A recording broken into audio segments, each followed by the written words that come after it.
muraho murakoma amashyo gira amata nabo kuyanywa ikaze ku mateka nyarwanda nanjye nkaba Rwigaba rwa Nkwakuzi inshoberamahanga.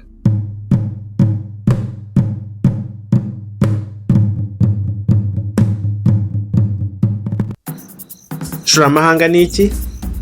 Ni amagambo agoranye kuyasobanukirwa cyane cyane ku banyamahanga. Mbese asobanukirwa abanyarwanda ba nyir'ururimi akavukira. Nabo kandi abagerageje gukurikirana ururimi rwabo dukurikije inyito yazo. Inshoberamahanga ni imvugo umuntu utarakenetse ururimi adahita yumva igisobanuro cyayo iyo wayivuze. Avuga ko ikintu cyashoboye umuntu iyo cyamunaniye akabura uko abigenza ndetse n'uko agisobanura. Akenshi na kenshi abumva bene izo mvugo ntibazisobanukirwe ni abanyamahanga kuko baba batazi umuco cyangwa amateka y'u Rwanda, kandi inshoberamahanga ari byo zishingiyeho. Aho niho haturutse kwita bene izo mvugo inshoberamahanga. Inshoberamahanga irangwa no kuba igizwe n'inshinga n'icyuzuzo cyayo, ikaba kandi ikoresha imvugo shusho itandukanye n'ibisobanuro by'amagambo ayigize. Dukurikije imiterere yayo, inshoberamahanga ni imvugo ifite igisobanuro kidahuye n'igisobanuro cy'ijambo cyangwa amagambo ayigize. Mu kuyisobanura isaba ko umuntu aba amenyereye umuco n'ururimi by'Ikinyarwanda. Ingero: kuvoma hafi, kurakazwa n'ubusa, kurezwa n'ubusa. Umuntu utazi neza ururimi rw'Ikinyarwanda wahita yumva ko ari ukujya kuvoma amazi ahantu bugufi. Gutera isekuru ni ukugenda ucumbagira. Umuntu utazi neza ururimi rw'Ikinyarwanda ahita yumva wenda gutera isekuru imigeri n'ibipfunsi. Guca mu rihumye, guca umuti wa mperezayo, guca igihugu umugongo, guca uri mu karumira, guca igikuba, gucira undi nkamba, guca imini migufi, guca hejuru, guca hasi, guca imitwe, gucisha hasi, guca inkera mu cyamo, gucisha hejuru, guca ibyera, gucisha mu misoto, guca ku nda, gucisha mu ryoya, guca mu myanya y'intoki, guca ikibungo, guca mu nkindi, guca ibiti n'amabuye, guca ruhinga nyuma, gucira ibintu inyeri, guca umugara. Gufata ku isunzu, gufatira undi kitayega, gufata nk'amata y'abashyitsi, gufata iry'iburyo, gufata undi mu mugongo, gufatirwa mu cyuho, gufatana urunana, gufatwa mpiri, kugwa gitumo, kugwa mu matsi, kugwa isari, kugwa mu ntege, kugwa ivutu, kugwa ruhabo, kugwa ku nzoka, kugwa mu kantu, kugwa miswi, kugwa umudari. Kurya akara, kurya amenyo, kurya indimi, kurya inkuna, kurya ureba hanze.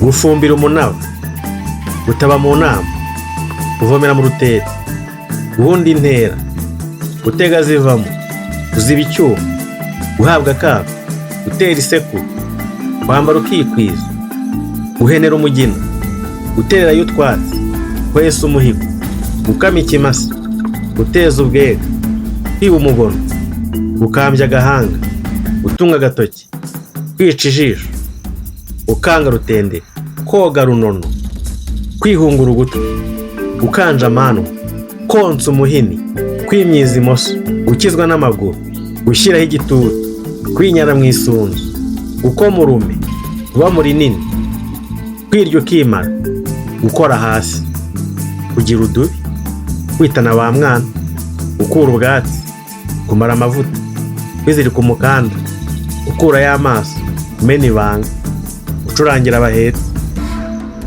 gupfunda agasoni, kumera amababa, gucurika icumu, gusesa urumeza, kumesa kamwe, kuvamo umuntu, guseta ibirenge, kumira bunguri, gushya amaboko, kumira nkeri, guta muri yombi, kuryamira amajanja, gukubita igihwereye, inkirabuhere, intakabono, kumupfunyikira ikibiribiri, kuvuna umuheto, ni ugupfusha abatabazi cyangwa ababyeyi. Guhekura umubyeyi ni ukumwicira abana. Kumesa ingobyi ni ugupfusha ukamara amazu. Gusubira ku ni agaki bavuze ngo runaka yasubiye ku cye, abashaka kuvuga ko yongeye kujya mu byago. Ibyago bikomeye yigize ahura nabyo biramusubiriye. None se ko nta gake wasubiyeho, ni akaga. Rero kuvuga ibintu bibi umuntu ageramo akabikira biruhanyije, cyangwa ahantu haba umuntu agera ntabe yahikura cyangwa akahikura biruhanyije. Kukabona muri ishoramahanga, kukabona naho ko bavuga ni akaga, ikaba isobanuye guhura n'amakuba akomeye. Mu Kinyarwanda kandi ijambo akaga rishobora gusobanura umwanya w'inkoko, kukanyamura, kugatora, kukayora. Ni agaki? Iyo bavuze ngo runaka arakanyamuye, arakayoye, aragatoye, bavuga ko ahuye n'amakuba, ibyago bimwugarije. Akaba bavuga ko ayoye cyangwa atoye, anyamuye, ni akago. Ijambo rikaba riva ku rindi ryitwa icyago, bivuga ikintu kibi kiba ku muntu kikamuhungabanyiriza ubuzima cyangwa umutekano, kuvuga amakuba, ibyago. Gusiga ruretse ni uruki? Ishoramahanga gusiga ruretse bisobanura gupfa ibintu byari bitangiye kuboneka ari byinshi, cyangwa gupfa ubukire bumaze kuboneka mu gihugu, imyaka yeze. Rwaba bavuga ko ruretse ni u Rwanda. Aha kandi u Rwanda rukaba rushobora gusobanura igihugu, uturere tuzwi ahantu hatandukanye. Bavuga ko muri Ankole mu Bugande hari u Rwanda rweru, u Rwanda rwa Kakara. Mu Rwanda hari ahantu hazwi nk'u Rwanda rwa Binaga, Umutara, u Rwanda rwa Gasabo cyangwa Rwandanyoye, ubu ni mu karere ka Gasabo, hahoze ari muri komine Gikomero.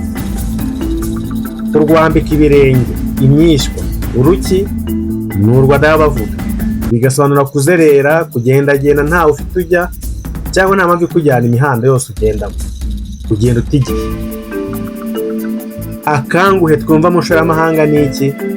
Ubusanzwe ijambo akanguhe ni ubuhemu umuntu agira uwo bari basanzwe bizeranye. Ishoramahanga gusesa akanguhe bivuga iki? Ni ukuri umuntu ukuze w'umwitonzi, uzi ibintu n'ibindi. Bavuga ngo kanaka ashesha akanguhe, arakuze, akora ibintu bwitonzi kandi azi ibintu byinshi, inararibonye. Utwangushye cyangwa se gutekera utwangushye ni uduki? Gutekera utwangushye bisobanura guhungana ibintu bike ariko by'ingirakamaro. Utwangushye bisobanura ubusabusa, utuntu dukeya cyane tworoshye kudufata, kuduterura cyangwa kutwikorera. Kukabamba, kukabamba bisobanuye kurakara cyane, kugira uburakari bukabije. Iyo bavuze ngo naka yakabambye, bavuga ko yarakaye bitavuga. Akaba bavuga ko yabambye ni agaki? Akaba bavuga ko yabambye ni akanira, izina rikomoka ku rindi ry'icyanira. Ntawamenye niba iyo shoramahanga idakomoka ku ijwi ryayo risa n'irihigima ifite uburakari. Ukabamba, hari n'ababivuga beruye bakavuga ngo kubamba kanira. Agatanga ka mbere kavuga mu ndimi z'amadini ni agaki? Ubundi gatanga ni impamvu y'ibanze yo kubaho kw'ikintu cyangwa ituma ikintu kiba cyangwa intandaro yacyo. Agatanga ka mbere mu mvugo itari idini isobanura impamvu y'ibanze. Amadini aziye yakoresheje iyo mvugo mu kuvuga Imana kuko yabanjije ibintu byose kubaho. Guha akato. Akato ubundi ni akagezi gatemba ahantu hafunganye, bisobanura kandi ahantu h'ifunganye. Guha umuntu akato bikaba bisobanura gucira umuntu ukwe, kumubuza kuzongera kwegera abandi cyangwa gusangira nabo. Inshoberamahanga ziteye ku buryo uzumvise bwa mbere adahita yumva icyo zisobanura nubwo zigizwe n'amagambo asanzwe azi mu rurimi. Hari n'izisimbuza ijambo zubakiyeho, insimburazina, nabwo bikagora kuzisobanukirwa ukizumva, ariko nyuma yo kuzimenya usanga zibitse uburyohe ntagereranywa bw'ururimi ndetse n'ubuhanga budasanzwe mu buvanganzo bw'ururimi rw'Ikinyarwanda. Turagushimira ko dukurikira, uzagereka no kurangira abandi, ntibagirwe no kudukanda hasi kuri subscribe, kuzujya no kuri like. Reka dukomeze duhure mu bindi biganiro.